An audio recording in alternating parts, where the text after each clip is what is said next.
In this week's tutorial, we're going to take another look at a question covering financial statement analysis. So I'm assuming you've read through the question and hopefully made an attempt at some part of it. We have three key requirements here. First one is to prepare a report for Avril that provides an analysis of financial performance and position of Serial Co. over the last 2 years, so a trend analysis, and compares the industry averages. So we're comparing them what we call a cross-sectional analysis to a benchmark at a point in time. You'll notice here I don't tell you which ratios to use. I merely tell you it should cover profitability, efficiency, liquidity, and gearing. So 4 of the key main aspects. The only one that's not there is investment. But what you will know is it doesn't mean you have to calculate every single ratio. I've given you some industry averages in the question already. So they should be used to benchmark. For example, the first 3, growth, profit margin, and return on capital employed, they cover profitability. Trade receivable days, trade payable days, they cover efficiency. The current ratio covers liquidity, and interest cover and gearing ratio covers your gearing section. So even when you're not given the ratios to calculate directly, there will be information in the question, such as industry averages, that you can use to guide which ratios to calculate. There is nothing to stop you calculate a couple of extra if you want, but remember those are the key ones you have to start with at least, because you are asked to compare them to the industry averages.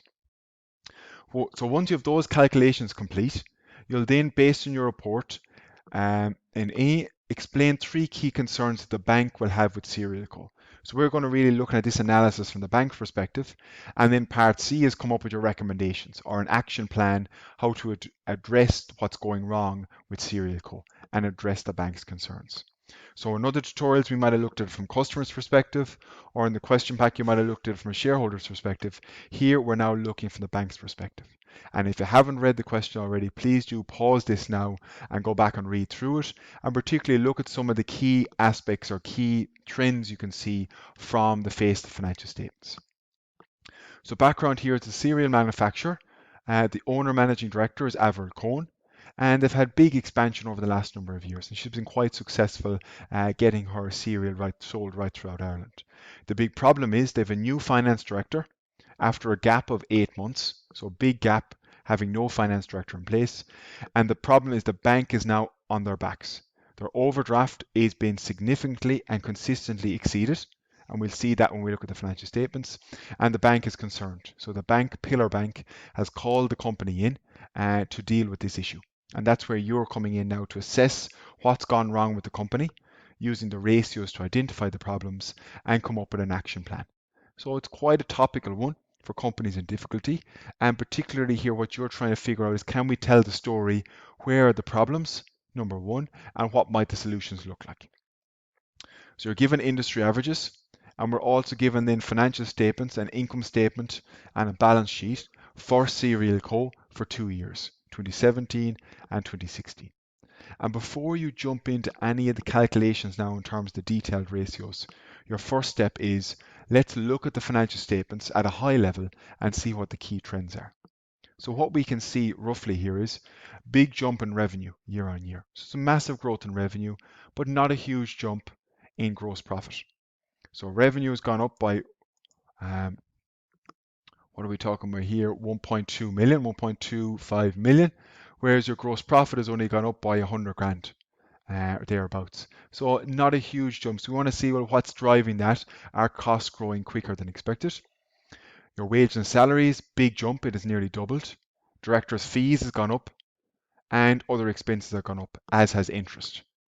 So again, we're seeing big increases in expenses across the board, except of course tax, because you have lower profitability means lower tax.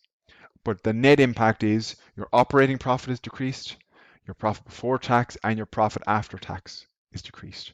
So a big concern here is, despite you growing rapidly, big jump in revenue, your costs look to be growing a lot quicker. So cost control looks to be a big problem here. Company is still profitable, so that's a key insight, but it's only 1/4 of the profitability it was last year, roughly 100 grand instead of 400 grand in 2016. So here are the key kind of high level trends you're looking at now before you jump into the detail of calculating each of the ratios. From the balance sheet perspective, if you look at the key movements, cash, no cash either year, and your overdraft has gone from 430,000 to 980. And of course, there should be a red flag going your head. The overdraft limit, we're told up here, 500,000. So you're breaching your overdraft limit. That's why the bank is calling you in. You're taking on a lot more debt, which is due in a number of years' time. And you're using that to invest in property, plant and equipment. You put about €3 million into property, plant and equipment. And what you'll also see is big jump in inventory and a big jump in trade receivables. So what's happening is you're making loads of new sales, but a lot of those new sales are on credit, which means you're not getting the cash in. So cash flow looks to be a big problem here, as does the debt position. You've made big investments, big increase in assets, but it's all been financed by debt or by short-term finance. There's been no increase in equity. So yes, you have a small increase because you made a profit, but you haven't issued any new shares. So we're starting to see key trends that you're looking for is where's profitability? Where are costs going? Where are revenue going? Where's your cash flow going? Where's your debt figure going? And where are your investment figures going? And that'll kind of give us a story of a company that's expanding rapidly, investing in a lot of new property, plant and equipment, but taking on a lot of debt. So their current financial position looks quite troubling. But again, we'll put more detail on that now by looking at the specific ratios and seeing what they come out with. So we're going to lay it out because they're asked to prepare a report. You have a choice. A report just means you put the report, you put who it's to, who it's from, and what it's about. We're putting re here, serial co. So it's nothing more detailed than that. So it's going to be to Avril, Cohn, and it's going to be from, we'll call it a student. That's all what we mean by a report, just to keep it nice and detailed, or nice and neat, should I say, and structured. Now you have a choice here. You can either put the table of ratios at the front and call it an appendix, or skip a couple of pages and leave it at the back. I don't mind as long as you keep it nice and neat. We're just going to put the appendix here, and we're going to do all our ratio calculations out. All right, so we're going to look at them for 2017, and we're going to look at them for 2016. But I said you have a choice there. You may want to skip a couple of pages, so you'll leave space to write your answer, which is part B, and you might do your appendix then. But either way, it's fine. Because of the nature of these exams, you're going to have to make a call and leave it somewhere. But just that you keep it neat is the big thing. So what are the key ratios that we were asked for? Well, we weren't asked for ratios particularly here, but we were asked for them given the benchmarks we were given. So we can take these 2, 4, 6, 8 ratios and we can put them in here because we can calculate them then as we go down along. So let's see here, and we will put them a bit smaller. We'll do times and we'll do 10. Now I'll bring these down because we'll leave a space every time we calculate one. So the first one we're going to look at is revenue growth. Then we'll look at net profit margin and ROCE. Those three, and I'll highlight them in a different color in a second, they are profitability. So I'll put those three here in green. That's to signify they are your profitability ratios. So we said one of the key aspects you have to look at is calculating profitability. The examiner didn't tell you directly, but they gave you industry averages that you can use. Your revenue growth, you don't need to show the formula. It's sufficient to show the workings here or where the figures are coming from. Revenue growth looks at current year revenue divided by prior year minus 1. So in our case, it is 4,000 over 2,750 minus 1. So it tells you what percentage did revenue grow year on year. And it grew at a significant 45%. And we'll put that in percentages. 45.5%. So a significant growth in revenue year on year. We cannot calculate it for 2016 because you don't have the 2015 ones to compare to. And the industry average, just so you have a nice neat table, we're told in the question, is 10%. So a lot of these questions, it's about setting it up neatly. You have fast revenue growth here. Your revenue growth is growing at 45.5%. The problem is net profit is actually falling. It's declining. So cost seems to be out of control. So your net profit margin, we'll just do the calculations first and then we'll talk about interpreting them. This here, remember looking at your slides, the formula, it's net profit, which we're using profit here after tax, over revenue. 95 over 4 million. Again, you can put it times 100 over 1 if you wish, but it is a percentage. So the net profit percentage here is a very low 2.4%. So for every euro you sell in revenue, only 2.4% of it falls to profit after tax. In the previous year, same formula, net profit, which was higher, 405 over 2750. That means last year that percentage was nearly 7 times higher, which is 14.7%.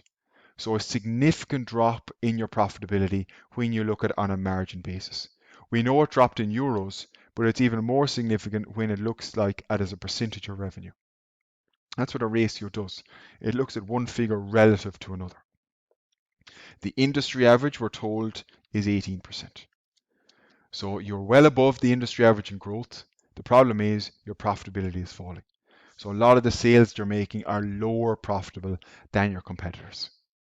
And that's a worrying decline year on year.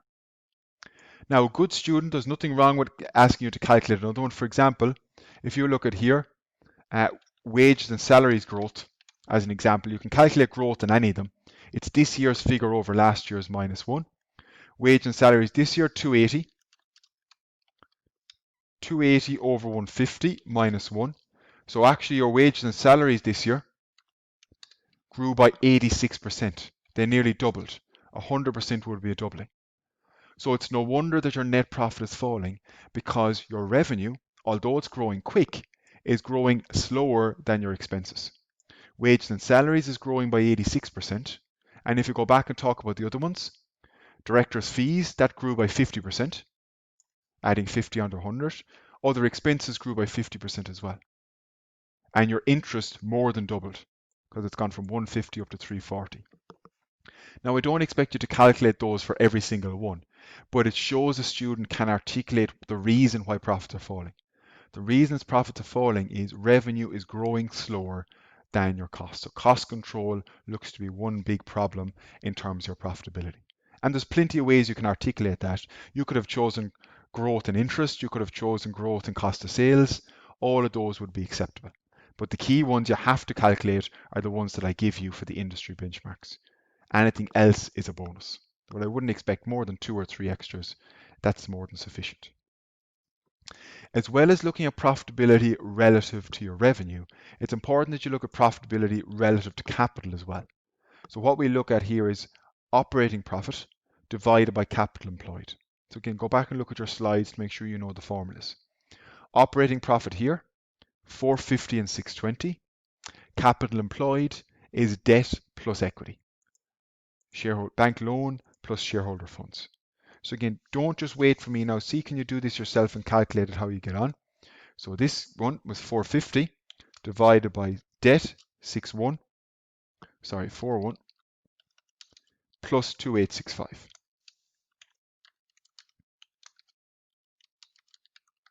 So what percent, your return on capital employed here in percentages, 6.4%. So you're earning a return of 6.4% on the capital that you've employed. Now again, we've no benchmark for that other than looking at last year's. Well, we know last year our operating profit was larger.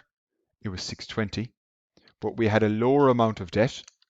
Our debt was only 1.2 million and our equity was 2.7.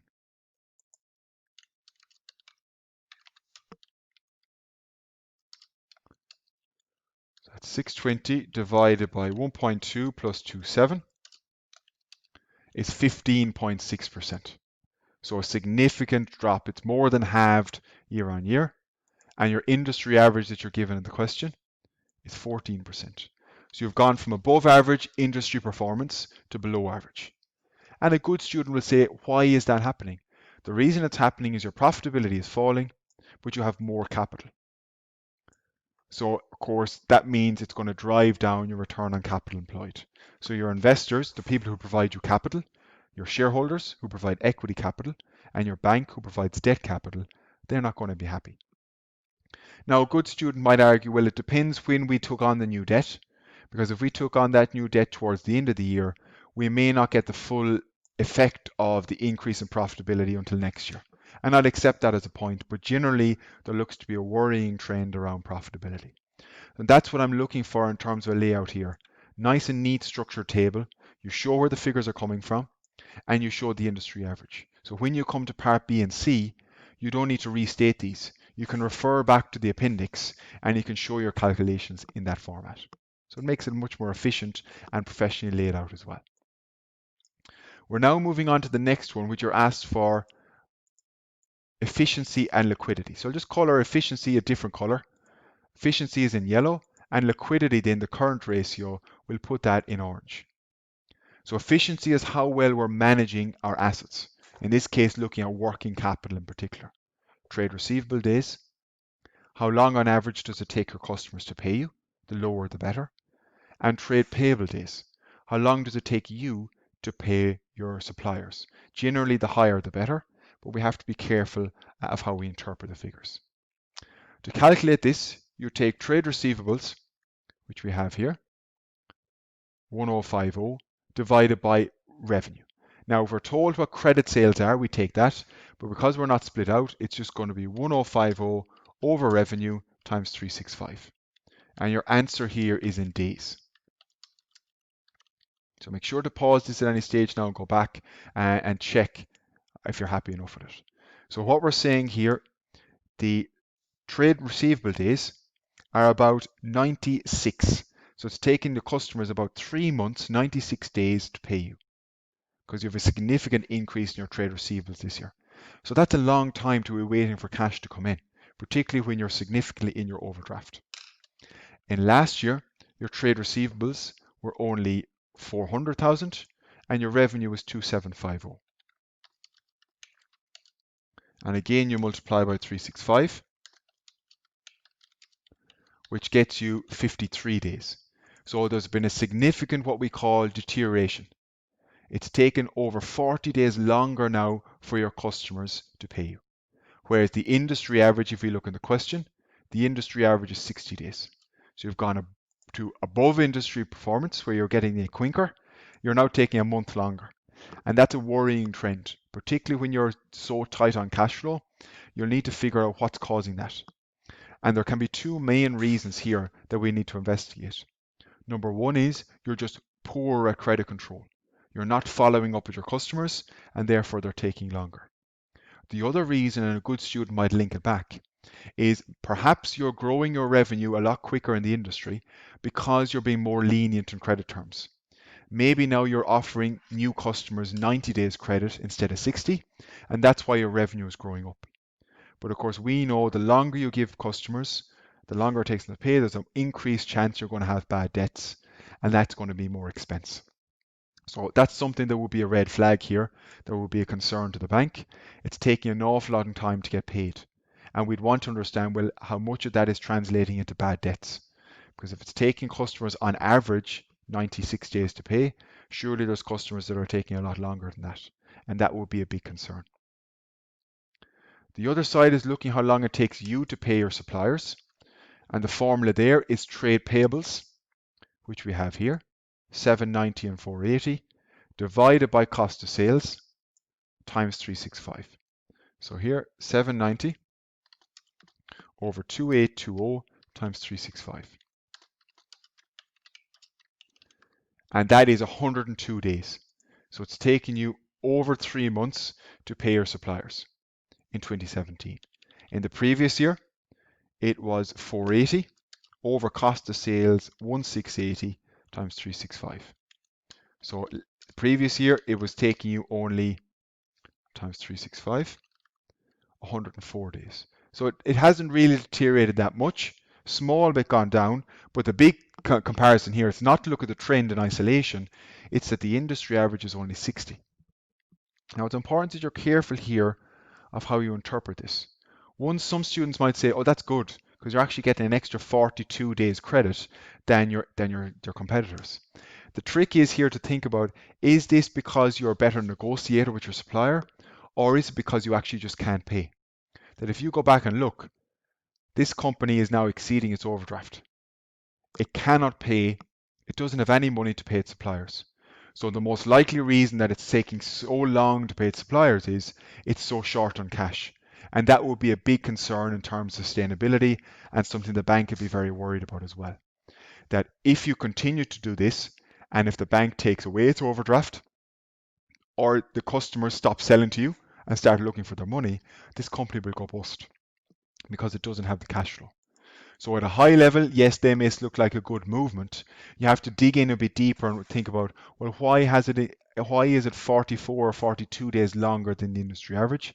Is that because we've negotiated better terms with our suppliers, or is it because we actually just cannot pay them and we're taking longer unilaterally by ourselves because we just don't have the cash? Ratios won't tell you all of those answers.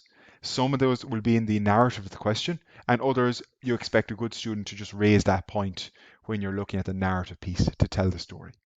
So again, while the calculations are one aspect of it, interpreting them needs a small bit of caution, that you don't just interpret it too high level without reading between the lines as well. Then the liquidity side of things, we look at current ratio, which is current assets divided by current liabilities. Remember, your liquidity looks at the short-term cash position. Does this company have enough short-term assets, i.e. current assets, to cover its short-term liabilities, i.e. its current liabilities? So here, 1500 divided by 1770. So your current ratio here is 0.84. So it's actually even less than 1:1. You don't even have enough current assets to cover your current liabilities. Whereas last year it was 680 divided by 910. 680 divided by 910. And that was here 0.74. So in fact, your liquidity ratio has improved year on year, but it's still well below the industry average of 2:1, which is given in the question. The industry average you'd want is twice as many current assets as current liabilities. You don't even have 1:1. So what we'd see there is there's a big short-term liquidity position. And we know that from looking at our financial statement of financial position already. You have huge overdraft, a big increase in trade payables, and you have no cash. So you don't have enough short-term assets to cover your short-term liabilities. So if either your suppliers start looking for money or your bank pulls your overdraft, you're in real trouble because you won't have enough short-term assets to pay those as they fall due. And that's the kind of things we're looking for students. It has actually improved slightly year on year in your trend analysis, but when you compare it to the industry average, you're way out of sync. And that would be a big concern in terms of the sustainability of this business going forward. Right, so what we're doing in part A is we're just jotting down the key ratios nice and neatly laid out and showing your calculations of where those figures come from. Right? Finally, then we're looking at interest cover and gearing ratio. This is to do with the debt position. And we'll put those, we have green already, so we'll put those in a kind of darker blue. So the interest cover looks at how much profits do you have to cover your interest payments. And your gearing ratio looks at what percentage of debt is in your capital structure, i.e. how much your business is financed through debt. So they look at the financial sustainability of a business from different perspectives. So here, the formula, if you go back to your slides, you remember, interest cover is operating profit, otherwise known as profit before interest and tax. They can be used interchangeably. So this figure is here, divided by the interest. So 450 and 620 over 340 and 150 respectively. 450 divided by 340.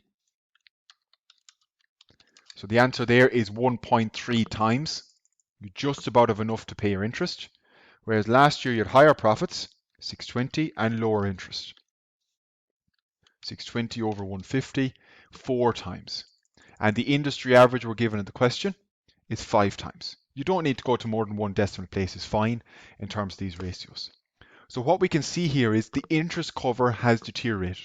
And this will be a big concern for the bank in terms of you just have about enough profits now to afford your interest. And the two main drivers of this, and this is what we want students to focus in on, is falling profitability and increasing interest. Now we know interest is going up because we've taken on more debt, number one, and we've seen that in the question. Taken on extra debt, which have also an increased overdraft, which of course is going to be expensive from an interest perspective as well. So if this continues in the future, there's really going to be big issues in terms of the affordability of interest. In terms of gearing, this looks at debt over debt plus equity. and we know we've taken on new debt this year. We now have 4.1 million of debt compared to last year. If we look at it, we only had 1.2 million of debt. So it's debt over debt plus equity. Your 4.1 and your 1.2 and your 2.865 and your 2.770. So it's what percentage of debt is in your capital structure. We usually do not include overdraft in this. We see overdraft as a short-term source of finance. Your gearing ratio really just looks at the long-term source of finance. So your gearing ratio here, about 59%, 58.8%. So it's about 60%, close to 60% of your business is financed by debt. Whereas last year, the amount of debt in the capital structure was only 30%. So you've nearly doubled the gearing ratio year on year because you've taken on a significant amount of debt to invest in property, plant and equipment. And the industry average given in the question is only 35%. So you would be classified, if we go back here, there's your 35, you would be classified as being highly geared here. Particularly the level of debt that you have, the low interest cover, that's two big issues that the bank are going to have. So that is always your starting point, is lay it out neatly, right? You need to know your formulas as if it's offhand. You can't be overthinking them, trying to go back and look and think, what's the formula for interest cover as well? It really should be coming to you straight away, that you understand what they mean and interpret them. And there's nothing wrong with doing some summary study sheets, list all the ratios that you need to know on a single page and use that then as you go through more and more questions, because it will help you memorize them and you'll be much more efficient then going through the question. So that's the key part of this tutorial, is how to lay it out. And I'd be happy enough with that layout. You show where the figures are coming from. Don't just slot in the formula there. We need to see where the figures are coming from. And then you're now set up for your part B and your part C, where you're going to explain 3 concerns and then prepare an action plan as well. Now, this is discussed in much more detail in the solution. You can have a read through that as well. But a lot of the key concerns are ones we've already talked about. So there's multiple answers here. So just because I don't give an answer in the suggested solution does not mean it will not get marks. So for example, what are the key concerns, even from a high level that we're looking at, is declining profitability and cost control. That's a huge concern of the bank. Why are directors' fees going up by 50%? Why are other expenses going up by 50%? Wage and salaries up by 86%. So cost control and falling profitability would be one big concern. And you'll talk about that and why it would be a concern to the bank. Because of course that feeds into the interest cover and it feeds into the affordability of, is this company going to be able to pay its debts? Second big one is the level of debt. You're now a highly geared company, Serial Co. So they barely can afford their interest, and the big problem is this debt is going to be falling due in relatively soon. So are they going to be able to pay it back? So you can look at falling profitability, you can cost control, you can look at high debt levels. You can also look at, as we mentioned here, the efficiency, how they're managing their cash flow. They have a big liquidity issue. So if you talked about these together, very poor liquidity as shown by the current ratio, very poor management of trade receivables, and questionable issues around their trade payables in terms of suppliers. All of those are going to be hugely concerning for a bank that's lending money to this company. So there's nothing wrong with listing any of those. If you talked about cost control and falling profits, now I'm only listing them out. You have to talk to this in a bit more detail and reference back to the key ratios. That'll be fine. Liquidity issues and poor, what we call working capital management, which is your trade receivables and your trade payables. Right. Debt issues and interest affordability. Right, so there are 3 big concerns they have, and of course the overdraft issue. No cash and breaching limit. Again, you're referencing back to liquidity and the problems there as well. So we're only looking for 3, but I'd expect at least 1 or 2 sentences on each. And because look at the question and read it carefully, it does say refer back to your part A. So go back to part A, the points that you've said there.